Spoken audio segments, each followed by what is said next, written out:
जब शास्त्रों की नीति से आप चलेंगे सही, भाई दही का मंथन सही तरीके से करेंगे तो मक्खन निकलेगा। अब मंथन करना ही ना आए, है ना। मंथन करते समय दही का जब मक्खन नहीं निकलता तो माताएं ठंडा पानी डालती हैं, ठंडे पानी से मक्खन ऊपर आ जाता है। अब आता है तो आपको पता है निकाल ले, आता ही नहीं तो अब कोई गर्म पानी डाल दे, मर जाएगा, नहीं निकलेगा। हाँ जी, बस जैसे दही के मक्खन को निकालना आना चाहिए, उसी प्रकार जब आप शास्त्रों की नीति से चलेंगे, नियम से चलेंगे, तो क्या होगा? ध्रुव मक्खन है।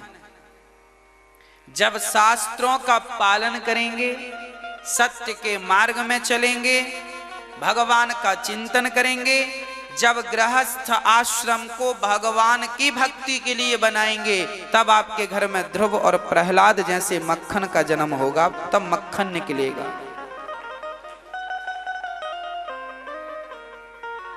धन्यो गृहस्थो, धन्य है गृहस्थाश्रम,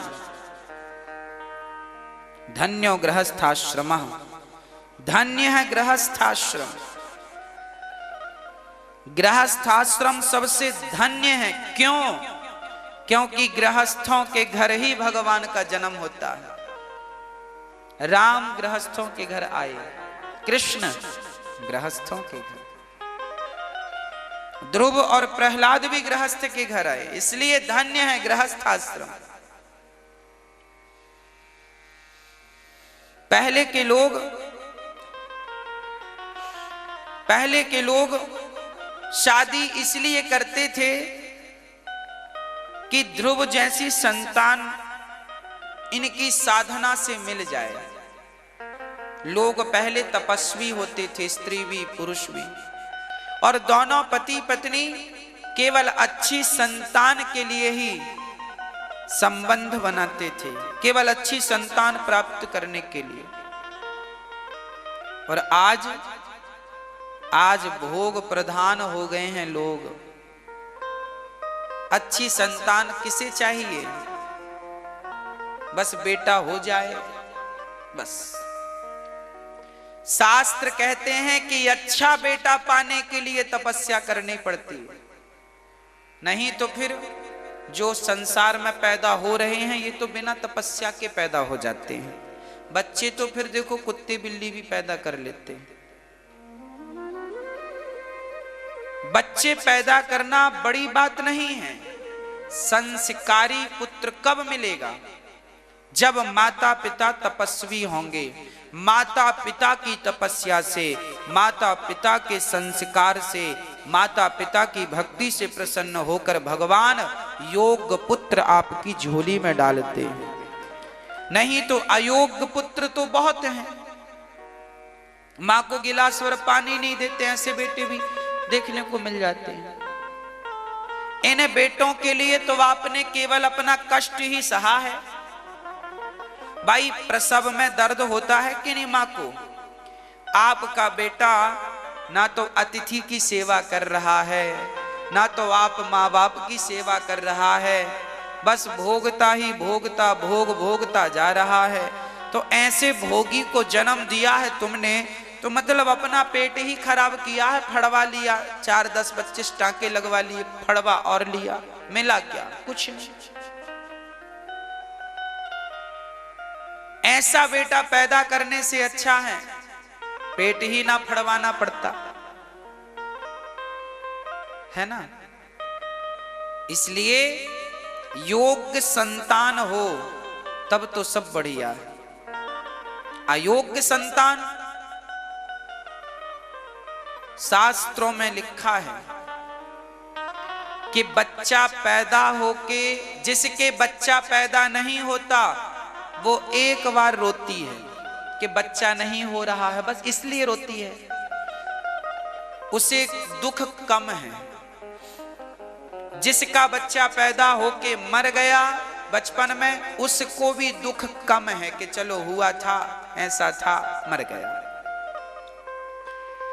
पर उसको बड़ा कष्ट होता है जिसका बच्चा बड़ा होके दुष्ट बन जाता है। दुष्ट बेटा हो जाए तो हर मिनट हर सेकंड वो तुम्हें कांटे की तरह चुभता है, कष्ट देता है। इसलिए हर माँ बाप को, हर गृहस्थ आश्रम में रहने वाले व्यक्ति को यह समझना चाहिए कि तुम पति पत्नी केवल भोग के लिए नहीं हो, तुम अच्छी संतान उत्पन्न करने के लिए हो। इसलिए अच्छी संतान उत्पन्न करो। अच्छी संतान कैसे उत्पन्न होगी? नियम से रहो, मेहनत की खाओ, मेहनत का कमाओ, सत्य बोलो, किसी के साथ बुरा ना करो, छल ना करो। अब चोरी करते हो, छल करते हो, कपट करते हो, ये सब तुम्हारे आचरण हैं। और तुम्हारा जब बेटा पैदा होगा तो वो तो और छलिया होगा, और बड़ा डाकू बनेगा। वो तो तुम चोर हो, वो डाकू बनेगा।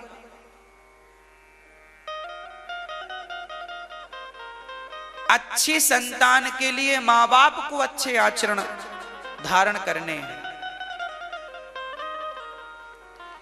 शास्त्रों में लिखा है कि गृहस्थाश्रम जब हो, हमारे यहां जब पति पत्नी जब शादी होके दुल्हन घर पे आती थी ना, तो हमारे भारत में सबसे पहले उसे सत्यनारायण भगवान की कथा सुनवाई जाती थी।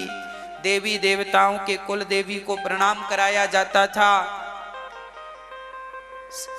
उस पति को, उस जिसकी शादी जिस लड़के की हुई है ना, दोनों पति पत्नी को ये कहना चाहिए कि हे भगवान, हे बिहारी जी, हमारा गृहस्थ आश्रम अब आपकी कृपा से चले। अब हम दोनों पति पत्नी आपके चरणों में समर्पण कर रहे हैं। कैसे चलाना है, कैसे निभाना है प्रभु आप देख लो।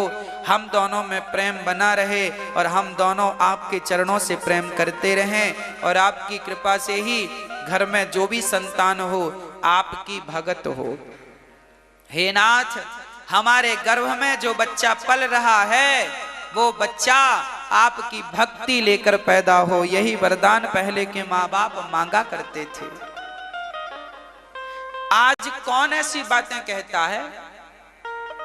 आज किसी को ज्ञान ही नहीं है।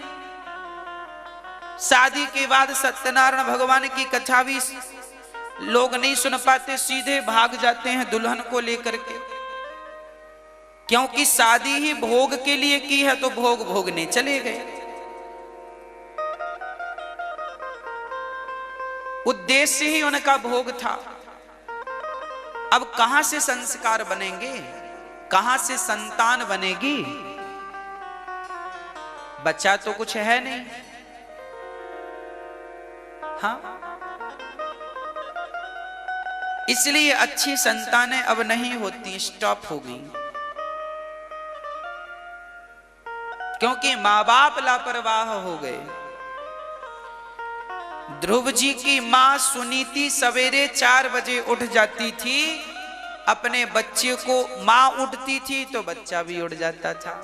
मां स्नान करे तो ध्रुव स्नान करे, मां पूजा में बैठे तो ध्रुव जी भी पूजा में बैठ जाते हैं। मां माला जप रही हो, हमारे लिए भी एक माला लाओ।